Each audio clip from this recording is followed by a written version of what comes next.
नमस्कार मित्रांनो, मी सूरज पाटील टेकवाला सूरज या यूट्यूब चॅनलवर आपले सहर्ष स्वागत करतो। आजची जी जाहिरात आलेली आहे ती आलेली आहे SSC मार्फत। आपल्याला स्क्रीनवर दिसत असेल advertise number 13/2025 selection post of online application 2 जून 2025 ते 23 जून 2025 या कालावधीमध्ये राहणार आहे। Last date and time for receipt of online application जी राहणार आहे 23 जून 2025 पर्यंत। Last date and time for making online fee payment ही राहणार आहे 24 जून 2025 या तारखेपर्यंत। त्यानंतर आहे dates of window for application form correction including online payment या संदर्भात आपल्याला जी डेट्स आहे ती आहे 28 जून 2025 ते 30 जून 2025 या कालावधीमध्ये राहणार आहे। त्यानंतर आहे डेट ऑफ कॉम्प्युटर बेस्ड एक्झामिनेशनची जे टेंटेटिव्ह डेट्स दिलेली आहे ते दिलेले आहेत 24 जुलै ते 4 ऑगस्ट 2025 या दरम्यान कधीही होऊ शकते। डेट ह्या एक्झाम डेट्स ह्या कन्फर्म नाहीत। Toll free helpline number to be call in case of any difficulty in filling up to application form यासाठी जर काही अडचण येत असेल ऑनलाईन ॲप्लिकेशन फॉर्म भरण्यासाठी तर इथं टोल फ्री नंबर दिलेला आहे 1800 309 3063। यामध्ये आपण एज रिलॅक्सेशन पाहणार आहोत। एजची लिमिट काय आहे ते पाहणार आहोत 6.1 या पॉईंटमध्ये। For the post of which age limit 18 ते 25 वर्षासाठी ज्यांच्यासाठी आहे त्यांच्यासाठी रिमार्क दिलेला आहे। Candidate must have been born no the earlier than 2/8/2000 आणि नॉट लेटर दॅन 1/8/2007। तर ह्या गोष्टी तुम्ही age relaxation upper age limit the relaxation in upper age limit will be admissible to the eligible category of applicant as included below. तर खाली आपल्याला दिलेला आहे एक बॉक्स दिलेला आहे ज्याला टेबल म्हणतो आपण। तो कॅटेगरी कोड दिलेला आहे तिथं, त्याच्यानंतर कॅटेगरी दिलेली आहे, त्यानंतर त्याची एज रिलॅक्सेशन जे लिमिट आहे ती दिलेली आहे। तर आपण एकसाठी पाहणार आहोत एज लिमिट जे कॅटेगरी आहे SC आणि STसाठी 5 वर्षासाठी आहे, 2 आहे OBCसाठी 3 वर्षासाठी आहे, PWD त्यासाठी 10 वर्षासाठी आहे, PWD OBCसाठी 13 वर्षासाठी आहे, PWD SC आणि STसाठी 15 वर्षासाठी आहे।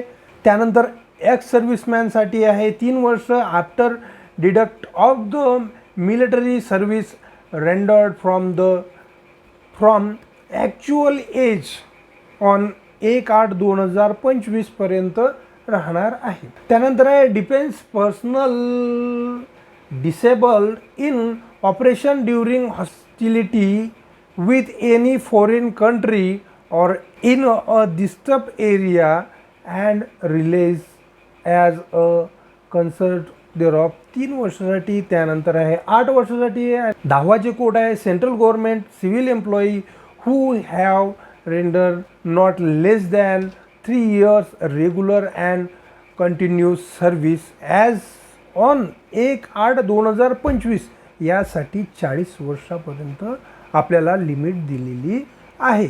त्यानंतर आहे तेच पोस्ट जे आहे SC STसाठी आता जे वाचलं होतं ते SC STसाठी 45 वर्षापर्यंत।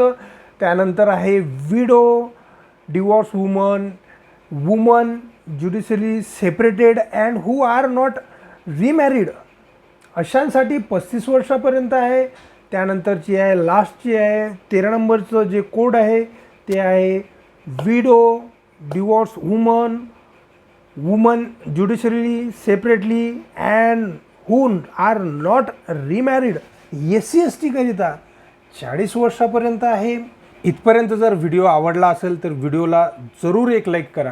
काही क्युरी येत असेल तर कमेंट सेक्शनमध्ये कमेंट करा, मी कमेंटचा रिप्लाय देण्याचा जरूर प्रयत्न करील. आता सध्या आहे हाऊ टू अप्लाय. 11 नंबरचा point, the candidate will have to apply for each category of post separately and a pay fee for each category of the post. त्यानंतरचा पॉईंट आहे 12वा, ॲप्लिकेशन फी. यामध्ये दिलेलं आहे फी पेएबल इज 100 रुपये. 100 रुपये fee राहणार आहे. त्यानंतरचं आहे fee can be paid online only through भीम UPI नेट बँकिंग और using Visa Master Maestro card by RuPay card और डेबिट कार्ड. आपण कशानेही पेमेंट करू शकतो. त्यानंतर जे दिलेलं आहे, the woman candidate and the candidate belong the schedule caste and schedule tribe person will benchmark disability and the ex-serviceman eligible for reservation and exception from payment of fee. त्यानंतर दिलेला आहे online fee can be paid the candidate up to 24 जून 2025. बाकीचे point तुम्ही वाचून घ्या. इथे आपल्याला centre of computer based एक्झामिनेशनसाठी काही सेंटर दिलेले आहेत. ते खाली लिस्ट आहे. आपल्याला पाहायचं आहे की आपलं सेंटर कुठे आहे. ॲक्च्युअलमध्ये ही जे एक्झाम होणार असते ही पूर्ण भारतभर असते. त्यानुसार आपण ज्या राज्यातून, ज्या प्रदेशातून, ज्या जिल्ह्यातून अर्ज करत आहोत ते आपल्याला जे सेंटर जवळ पडेल तेच सेंटर निवडायचं आहे. आणि ते तिथं दिलेलं पण आहे त्यांनी कोणतं सेंटर जवळ पडत आहे. तर इथं 9 नंबरमध्ये आपल्याला महाराष्ट्र दिलेलं आहे. महाराष्ट्रामध्ये आता इथे स्कीम ऑफ एक्झामिनेशन दिलेलं आहे की याची एक्झाम कशी राहणार आहे.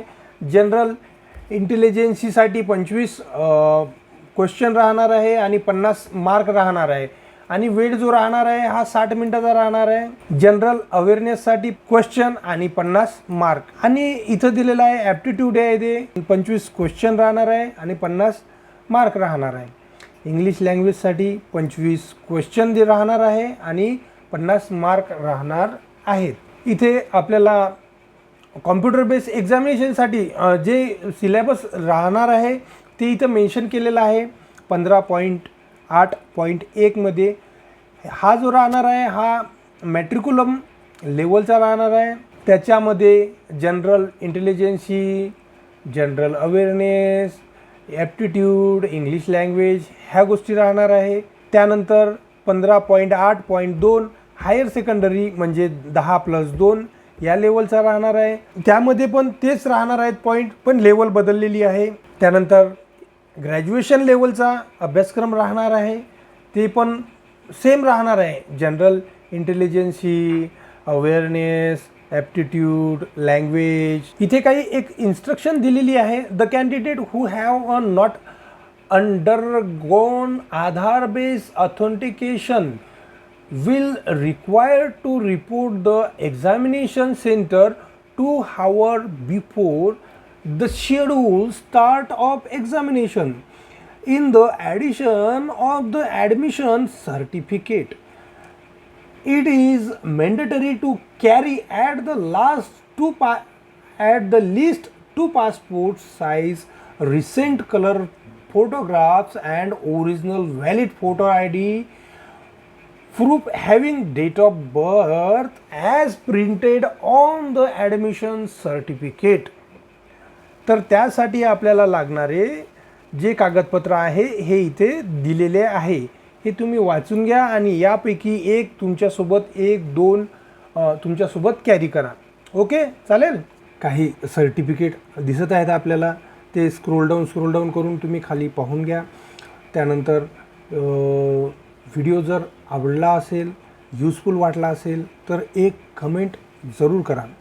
सोबतच व्हिडिओ बनवण्यासाठी खूप मेहनत लागते मित्रांनो. त्यासाठी आमचं मोटिवेशन करण्यासाठी एक लाईक जरूर करा. जर चॅनलवर पहिल्यांदा आला असाल तर चॅनलला सबस्क्राईब करून ठेवा. बेल आयकॉनला ऑलवर क्लिक करायला विसरू नका, कारण जेणेकरून आम्ही जेव्हाही नवीन व्हिडिओ अपलोड करू त्याचं नोटिफिकेशन सर्वप्रथम आपल्यापर्यंत पोहोचून जाईल. नवीन व्हिडिओ लवकरच घेऊन येतो. तोपर्यंत बाय बाय.